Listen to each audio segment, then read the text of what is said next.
En Cesarea, una ciudad de mar y comercio, vivía un hombre llamado Cornelio, un centurión del regimiento romano conocido como la cohorte itálica. Aunque Cornelio era un extranjero en Israel, no era conocido por su poder militar ni por sus conquistas. Su verdadera fama surgía de algo mucho más profundo, algo que tocaba los corazones de los habitantes de Cesarea: su carácter justo y su ferviente devoción. La Escritura lo describe como un hombre devoto y temeroso de Dios con toda su casa, un hombre que constantemente oraba y daba generosamente a los pobres. Desde su imponente villa, situada cerca de la costa del Mediterráneo, Cornelio se dedicaba a la oración. Sus oraciones se elevaban como incienso hacia el cielo, una y otra vez, como si estuviera intentando alcanzar algo que sentía estar cerca, pero aún no podía tocar. Cornelio era conocido por su generosidad. Su mano siempre estaba abierta para el necesitado, y su corazón, inclinado hacia el Dios de Israel, aunque él mismo no era judío. La villa de Cornelio se convirtió en un lugar de refugio, donde los más pobres podían encontrar consuelo, y sus acciones reflejaban el amor y la misericordia de Dios. Sin embargo, Cornelio tenía un anhelo profundo en su espíritu.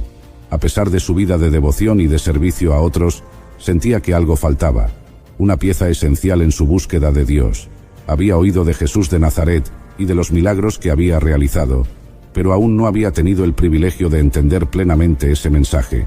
Sus oraciones subían al cielo, esperando una respuesta divina, una señal de que el Dios al que oraba había escuchado su clamor. Este anhelo lo impulsaba a seguir buscando con persistencia, convencido de que, tarde o temprano, recibiría la respuesta que su corazón anhelaba. Cornelio vivía una rutina marcada por la disciplina militar y la devoción espiritual. Por las mañanas, dirigía a sus hombres con autoridad, pero también con justicia, ganándose su respeto no solo por su rango, sino por su integridad. Enseñaba a sus soldados no solo tácticas militares, sino valores de respeto y justicia que él mismo practicaba.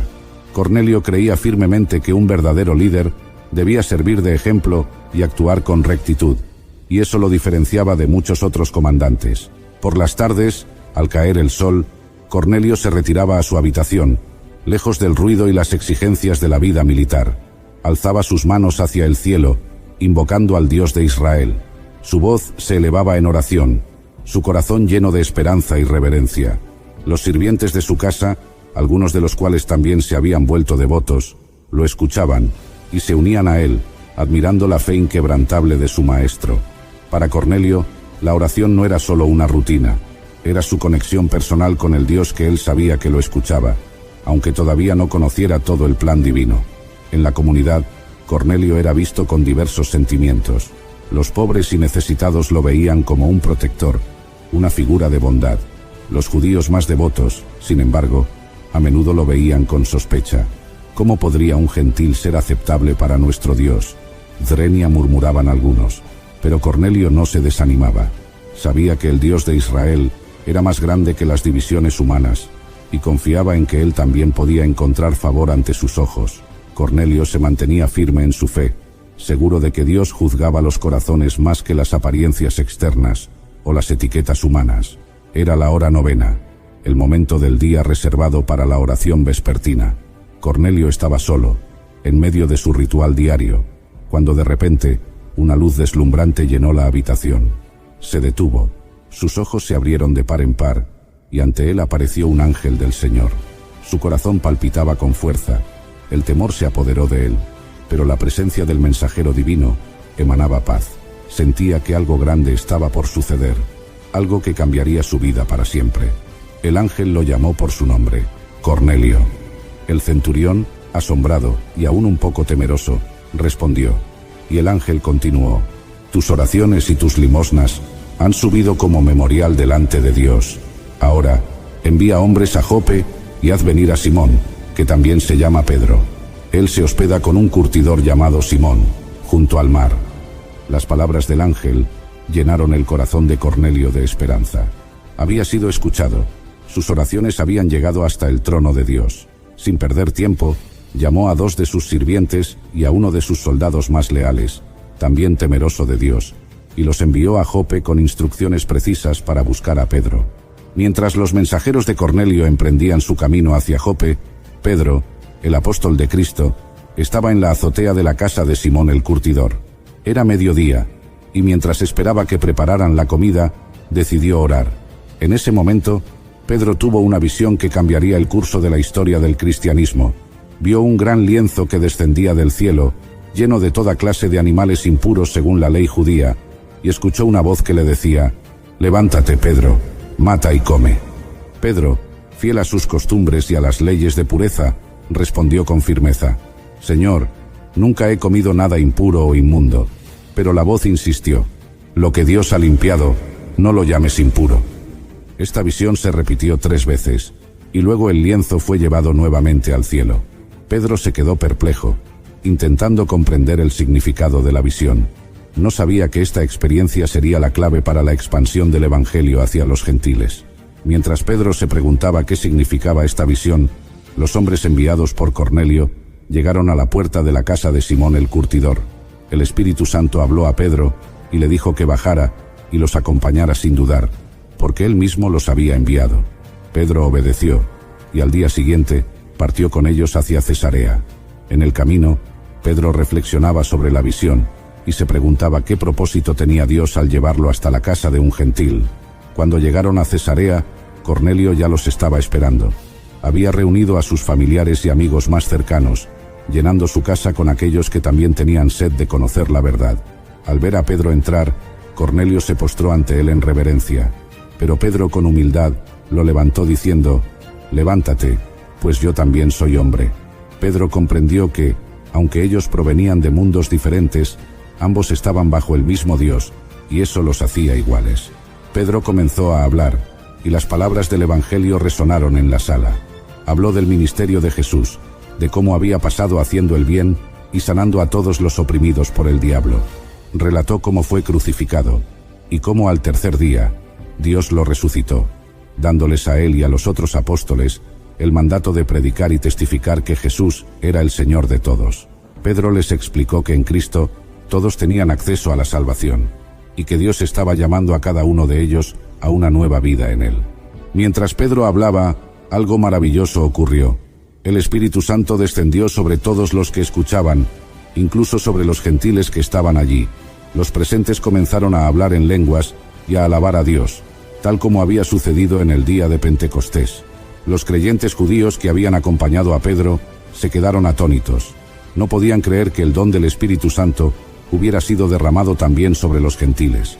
Para ellos, esto fue la confirmación de que Dios no tenía favoritos, que su gracia era verdaderamente universal. Pedro, viendo la evidencia del poder de Dios, exclamó: ¿Puede acaso alguien impedir el agua para que no sean bautizados estos que han recibido el Espíritu Santo como nosotros? Y así, ese día, Cornelio y toda su casa fueron bautizados en el nombre de Jesucristo. El gozo llenó la casa, y Cornelio supo que finalmente había encontrado lo que su corazón tanto había anhelado. La presencia de Dios se sentía palpable, y todos los que estaban allí sabían que algo extraordinario había sucedido. La vida de Cornelio cambió para siempre. Ya no solo era un hombre devoto y temeroso de Dios, sino ahora un seguidor de Cristo, lleno del Espíritu Santo. Su hogar se convirtió en un faro de luz en Cesarea, atrayendo a muchos a la fe. Los pobres seguían viniendo a él, pero ahora, además de darles ayuda material, Cornelio también les compartía las buenas nuevas de salvación. Los que conocían a Cornelio sabían que había algo diferente en él, una paz y una alegría que no se podían explicar con palabras humanas. Este evento marcó un antes y un después en la historia de la Iglesia. Los apóstoles y los primeros creyentes comprendieron que el Evangelio no estaba reservado solo para los judíos, sino que era para todos, sin importar su nacionalidad o condición. Dios no hace acepción de personas, dijo Pedro ese día, y esa verdad comenzó a expandirse más allá de las fronteras de Israel, alcanzando al mundo entero. La inclusión de Cornelio y su familia fue el comienzo de una nueva etapa en la que el Evangelio llegaría a cada rincón del mundo, sin distinción alguna. La historia de Cornelio nos enseña que Dios busca corazones sinceros, sin importar su origen o nacionalidad. Él escucha nuestras oraciones y abre caminos para que conozcamos la verdad. Cornelio, un hombre fuera del pacto original, fue el primero en experimentar que la gracia de Dios está disponible para todos.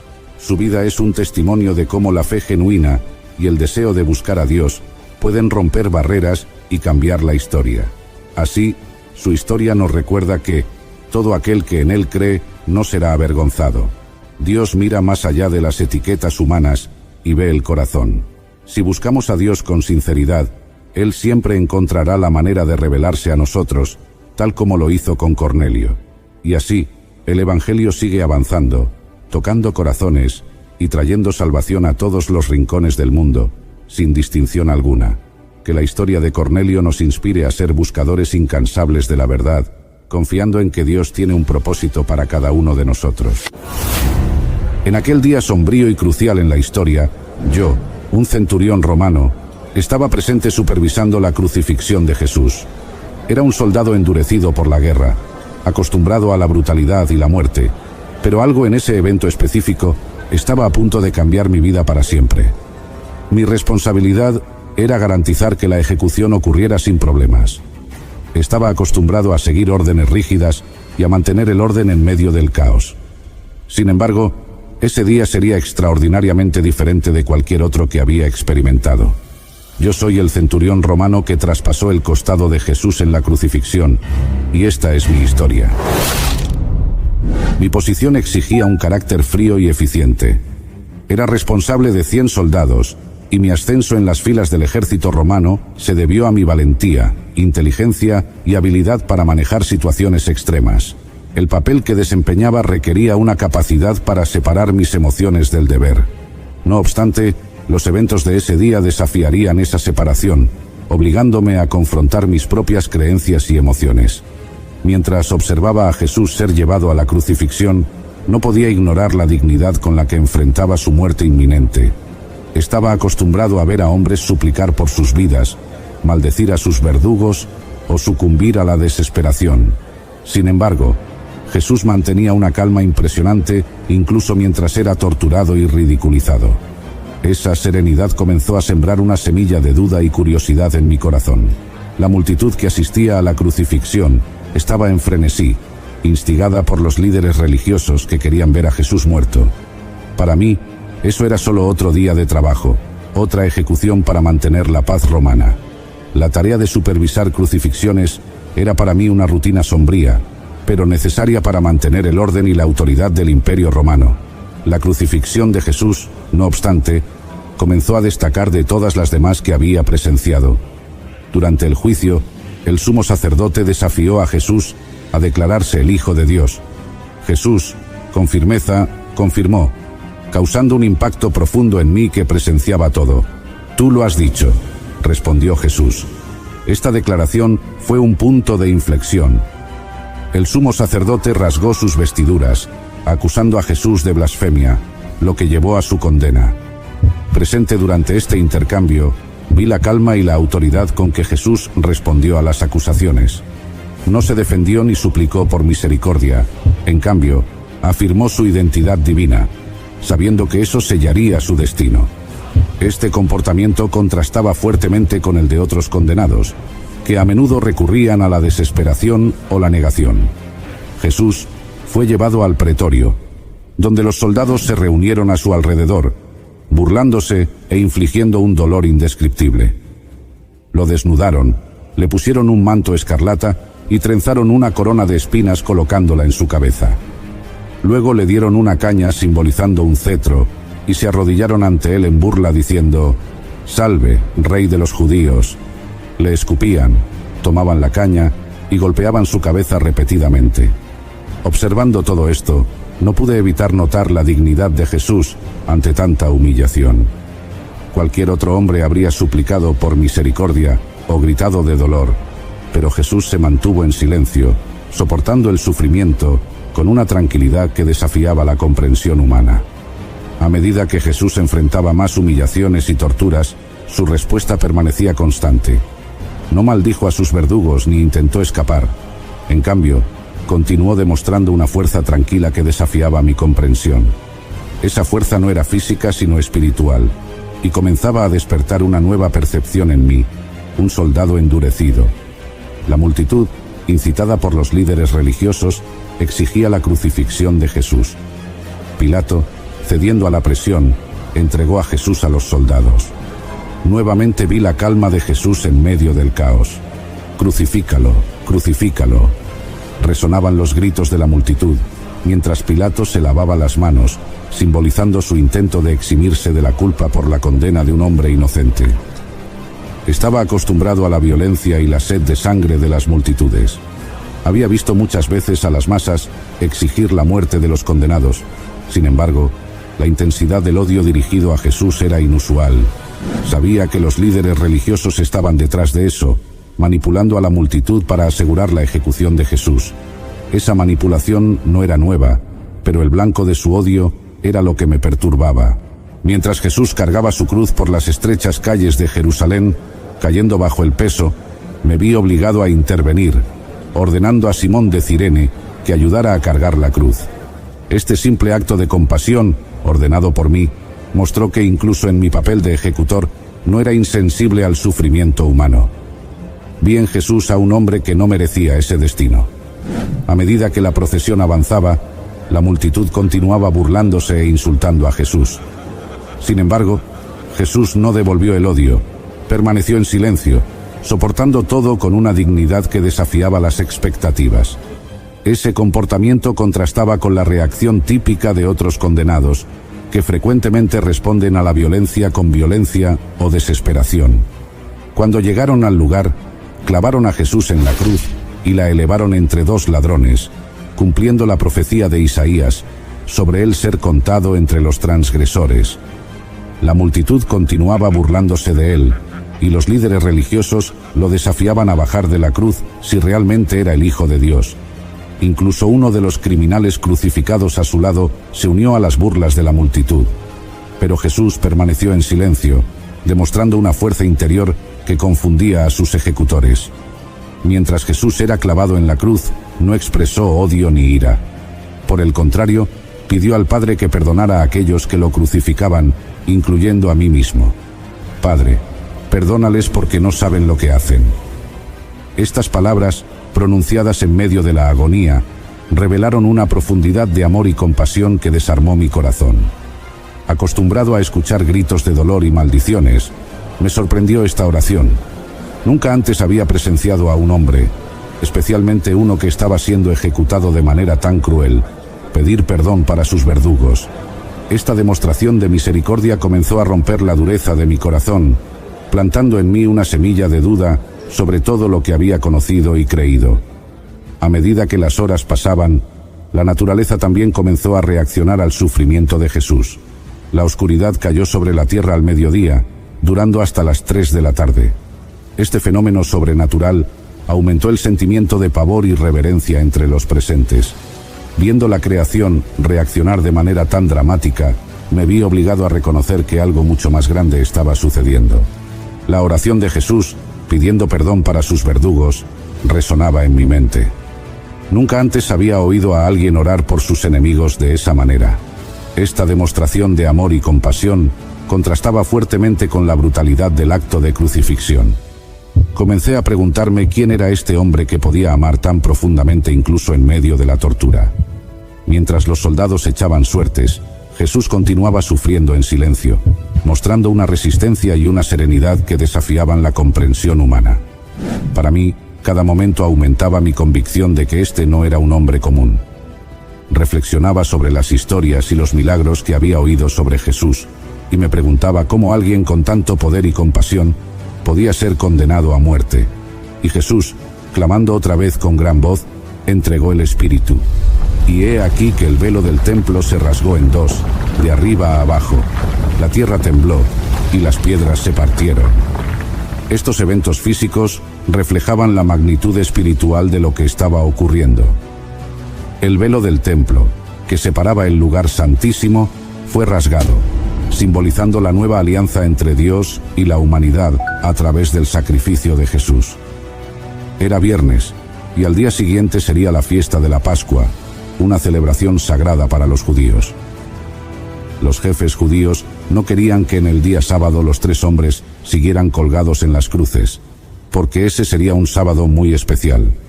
Con gran urgencia pidieron a Pilato ordenar que se les quebraran las piernas a los 3 hombres para acelerar su muerte, y así poder retirar los cuerpos antes del anochecer. los soldados, siguiendo las órdenes, fueron y les quebraron las piernas a los dos que habían sido clavados junto a Jesús. Pero cuando llegaron a Jesús, se dieron cuenta de que ya había muerto. Había una calma extraña en su semblante, una paz que sobrepasaba todo entendimiento. Por eso no le quebraron las piernas, cumpliendo sin saberlo las antiguas profecías. Y fue entonces cuando me acerqué a Jesús. Con mi lanza en mano, perforé su costado para asegurarme de su muerte. Al instante salió sangre y agua, un signo claro de que su sufrimiento había terminado. Pero ese acto simple y brutal resonó en mi corazón de una manera que no puedo explicar. Todo esto sucedió para que se cumpliera lo que dice la Biblia: no le quebrarán ningún hueso. En otra parte, la Escritura también dice: mirarán al que atravesaron con una lanza. De repente, la tierra tembló y una oscuridad sobrenatural cubrió el cielo. Estos signos cósmicos nos conmovieron profundamente a mí y a los soldados que custodiábamos a Jesús. Nunca habíamos presenciado algo semejante. Desde la hora sexta hasta la hora novena, hubo tinieblas sobre toda la tierra. Este fenómeno sobrenatural aumentó el sentimiento de pavor y reverencia entre nosotros, dejando claro que la crucifixión de Jesús era un evento extraordinario. Viendo la creación reaccionar de manera tan dramática, me vi obligado a reconocer que estaba ante un momento único en la historia. La tierra tembló y las rocas se partieron, mostrando que la naturaleza estaba de luto por la muerte del Hijo de Dios. Para entonces, mis hombres y yo estábamos llenos de miedo. Estábamos acostumbrados a lidiar con el peligro y la muerte, pero esta experiencia era diferente. No solo estábamos presenciando una ejecución, estábamos siendo testigos de una manifestación del poder divino. Al ver el terremoto y las cosas que habían sucedido, mis compañeros y yo, llenos de miedo y asombro, dijimos: en verdad, este era el Hijo de Dios. Era una confesión que nacía del alma, un reconocimiento de la divinidad de aquel hombre que habíamos crucificado. Muchas mujeres, que desde Galilea habían seguido a Jesús para servirlo, estaban allí mirando de lejos. Entre ellas estaban María Magdalena, María la madre de Jacobo y de José, y la madre de los hijos de Zebedeo. Ellas observaban con el corazón lleno de dolor, pero su presencia silenciosa y fiel daba testimonio del amor y la dedicación que Jesús había inspirado en sus seguidores. Yo fui testigo de todo esto, y sé que es cierto. Vi con mis propios ojos la serenidad de Jesús, sentí en mi corazón la verdad de sus palabras, y presencié los signos divinos que acompañaron su muerte. Cuento la verdad para que ustedes crean. Yo, un centurión romano, fui testigo de la crucifixión de Jesús. No murió por las rocas, sin embargo, las rocas fueron más tiernas que nuestros corazones, por quienes Él derramó su sangre. Vi todo lo que sucedió ese día y al final no pude evitar declarar: verdaderamente, este era el Hijo de Dios. Esta confesión no fue solo por las señales externas como la oscuridad y el terremoto, sino también por lo que observé en Jesús durante todo el proceso de tortura y crucifixión. Yo, un hombre acostumbrado a la brutalidad de la guerra y la muerte, fui profundamente conmovido por lo que vi y oí ese día. Vi la dignidad, la compasión y el amor de Jesús, incluso en medio de la agonía. Esto contrastaba fuertemente con la brutalidad y la crueldad que yo estaba acostumbrado a ver en otras ejecuciones. Mi proclamación fue un acto de valentía y fe. Estaba rodeado por soldados y líderes religiosos que habían condenado a Jesús a muerte, pero aún así, declaré mi creencia en su divinidad. Ese fue un hito en mi vida, un momento de transformación que me llevó a reconocer la verdad sobre quién era Jesús. Mi declaración también fue un testimonio para aquellos que estaban presentes. La confesión de un soldado romano endurecido por la batalla dio credibilidad a la divinidad de Jesús. La muerte de Jesús comenzó a tener un impacto inmediato, tocando mi corazón, que estaba allí para supervisar su ejecución. Comencé el día como un ejecutor, pero lo terminé como un creyente. A medida que las horas pasaban, reflexioné sobre los acontecimientos. Pensé en el significado de las palabras de Jesús y en el impacto de los eventos que presencié. La oración de Jesús pidiendo perdón para nosotros, sus verdugos, los signos sobrenaturales y la serenidad de Jesús ante la muerte. Estos momentos continuaron resonando en mi mente, y cada momento de ese día reforzó mi convicción de que había presenciado algo extraordinario. Mi mente estaba llena de preguntas. ¿Quién era este hombre que ayudé a crucificar? ¿Cómo podía alguien soportar tanto dolor y humillación con tanta dignidad? ¿Por qué la naturaleza respondió tan dramáticamente a su muerte? Estas preguntas comenzaron a consumir mis pensamientos, llevándome a buscar respuestas. Las palabras de Jesús al sumo sacerdote, afirmando que él vería al Hijo del Hombre sentado a la derecha del poder y viniendo sobre las nubes del cielo, resonaban en mi mente. Empecé a darme cuenta de que la crucifixión no era el final, sino el comienzo de algo mucho mayor. Acostumbrado a lidiar con la muerte, comencé a vislumbrar la promesa de vida eterna a través de Jesús. Mientras reflexionaba, no pude evitar pensar en la responsabilidad que cargaba. Había supervisado la ejecución de un hombre justo, un hombre que ahora creía que era el Hijo de Dios. Ese peso de responsabilidad comenzó a transformar mi visión de mí mismo y del mundo a mi alrededor. Ya no era solo un soldado romano, ahora era alguien que había sido tocado por la verdad divina. The holidays mean more travel, more shopping, more time online, and more personal info in more places that could expose you more to identity theft. But LifeLock monitors millions of data points per second. If your identity is stolen, our US-based restoration specialists will fix it, guaranteed, or your money back. Don't face drained accounts, fraudulent loans, or financial losses alone.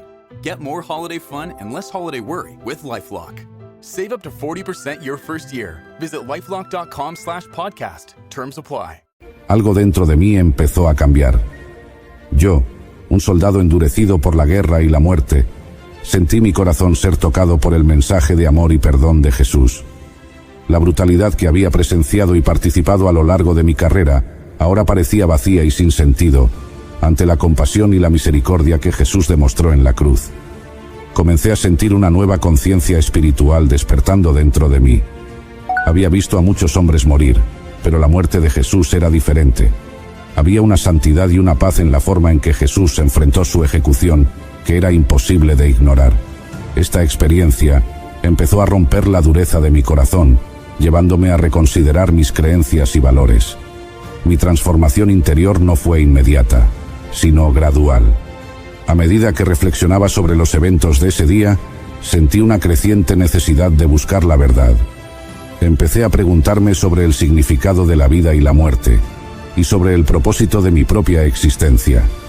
Esta búsqueda espiritual me llevó a un viaje de descubrimiento y autoconocimiento. Antes era conocido por mi eficiencia y frialdad, pero ahora empecé a demostrar señales de compasión y humildad.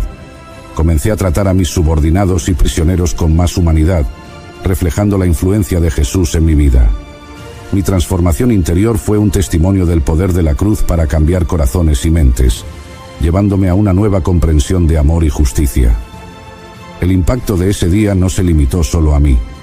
Otros soldados y espectadores también fueron profundamente afectados por lo que vieron y oyeron. La crucifixión de Jesús dejó una marca indeleble en todos los presentes, llevando a muchos a cuestionar sus creencias y a buscar la verdad. La muerte de Jesús comenzó a esparcir semillas de fe que germinarían en las semanas y meses siguientes. Entre los presentes estaban las mujeres que acompañaron a Jesús desde Galilea, incluyendo a María Magdalena, María madre de Santiago y José, y la madre de los hijos de Zebedeo. Ellas observaron todo desde lejos, pero su amor y devoción a Jesús eran innegables. Estas mujeres serían las primeras en presenciar la resurrección de Jesús, y su testimonio sería crucial para esparcir la buena nueva. La crucifixión también tuvo un impacto significativo sobre José de Arimatea y Nicodemo, ambos miembros del Sanedrín que secretamente creían en Jesús. Arriesgaron sus reputaciones y posiblemente sus vidas para pedir el cuerpo de Jesús a Pilato y enterrarlo con dignidad. Este acto de valentía y fe demostró que la muerte de Jesús estaba comenzando a transformar corazones, incluso entre los líderes religiosos. Yo, el centurión que comenzó el día como un ejecutor, lo terminé como un creyente.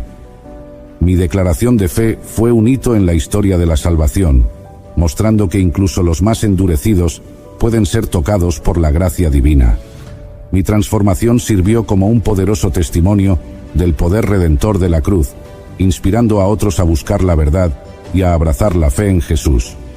María Magdalena, una seguidora devota de Jesús, también estaba presente. Su testimonio sobre la resurrección de Jesús añadió más credibilidad a mi experiencia. Ella fue la primera en ver a Jesús resucitado, y su historia inspiró a muchos a creer en el poder de la resurrección. María Magdalena fue y anunció a los discípulos: «He visto al Señor», y les contó lo que Él le había dicho. María Magdalena era una mujer que había sido liberada de 7 demonios por Jesús. Su gratitud y amor por Él eran profundos, y lo siguió fielmente, apoyando su ministerio. Cuando Jesús fue crucificado, ella permaneció al pie de la cruz, presenciando su sufrimiento y muerte. Su presencia constante al lado de Jesús, durante sus momentos más difíciles, mostró su devoción inquebrantable. La resurrección de Jesús fue un momento de gran alegría y transformación para María Magdalena. Corrió para contar a los discípulos que estaban escondidos por miedo a los líderes judíos. Su mensaje trajo esperanza y renovó la fe de aquellos que estaban desanimados. La experiencia de María Magdalena como testigo ocular de la resurrección fue un poderoso testimonio que ayudó a esparcir la buena nueva. Al escuchar el testimonio de María Magdalena y de otros seguidores de Jesús, mi fe se fortaleció aún más.